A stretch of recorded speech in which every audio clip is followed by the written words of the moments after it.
5 ദിവസം കൊണ്ടാണ് പഠിപ്പിക്കാറുള്ളത്. ഇനി പെട്ടെന്ന് വേണമെന്നുള്ളവർക്കൊക്കെ 2 ദിവസം അല്ലെങ്കിൽ 1 ദിവസമൊക്കെ എടുത്തിട്ട് പഠിപ്പിക്കും. ഒരു 5 ദിവസങ്ങളിൽ 1 ദിവസം വരുന്നത്. എല്ലാവർക്കും നമസ്കാരം. ഞാൻ 4 വീല് ലൈസൻസ് ഉണ്ടായിട്ടും വനിതകൾക്ക് ഡ്രൈവിംഗ് ചെയ്യാനുള്ള കോൺഫിഡൻറ്റ് ഇല്ലാത്തവർക്കുള്ള ഒരു പരിഹാരവുമായിട്ടൊരു വീഡിയോ ചെയ്തിരുന്നു മലപ്പുറം ജില്ലയിലെ ജുമൈല ഹാരിസിനെ കുറിച്ചിട്ട്.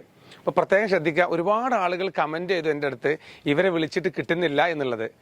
ഇവർ ഒരു വീട്ടമ്മയാണ്, അതുപോലെ തന്നെ സാമൂഹിക പ്രവർത്തകൻ കൂടെയാണ്. ഒരുപാട് കോളുകൾ വരുന്നത് കൊണ്ടാണ് അവർക്ക് നിങ്ങളുടെ എല്ലാ കോൾ എടുക്കാൻ കഴിയാത്തത്. ലൈസൻസ് നിങ്ങൾക്ക് ഉണ്ടായിരിക്കണം. നിങ്ങളുടെ ഓൺ വാഹനത്തിലാണ് നിങ്ങളുടെ ഡ്രൈവിംഗ് പഠിപ്പിക്കുക. നിങ്ങൾക്ക് അനുയോജ്യമായ സ്ഥലത്ത് അനുയോജ്യമായ സമയത്ത് അതിനുള്ള സൗകര്യം അവർ ചെയ്തു തരും. അവരെ കോൺടാക്ട് ചെയ്യാൻ ഞാൻ ഈ താഴെ കൊടുക്കുന്ന വാട്സപ്പ് നമ്പറിൽ നിങ്ങൾക്ക് മെസ്സേജ് ചെയ്യാം. കാരണം ഒരു മിക്കവാറും ഡ്രൈവിംഗ് പഠിപ്പിച്ചുകൊണ്ടിരിക്കുന്ന സമയത്തൊക്കെ ആണെങ്കിൽ ഫോൺ എടുക്കാൻ കഴിയില്ല. പിന്നെ വളരെ കുറഞ്ഞ സമയത്തല്ല, കൂടുതൽ കോളുകൾ വരുന്നതുകൊണ്ട് അതൊരു പ്രയാസമായിരിക്കും. അപ്പോൾ നിങ്ങൾക്ക് താല്പര്യം ഉണ്ടെങ്കിൽ താഴെ കാണുന്ന കോൺടാക്ട് നമ്പറിൽ നിങ്ങൾക്ക് വാട്സപ്പ് ചെയ്തിട്ടാൽ നിങ്ങളുടെ അനുയോജ്യമായ സമയത്ത് അനുയോജ്യമായ സ്ഥലത്ത് അതിനുള്ള ശാശ്വത പരിഹാരം അവർ നിങ്ങൾക്ക് ചെയ്തു തരും. മറ്റൊരു വീഡിയോയുമായി വീണ്ടും കാണുന്ന എല്ലാവർക്കും ബൈ.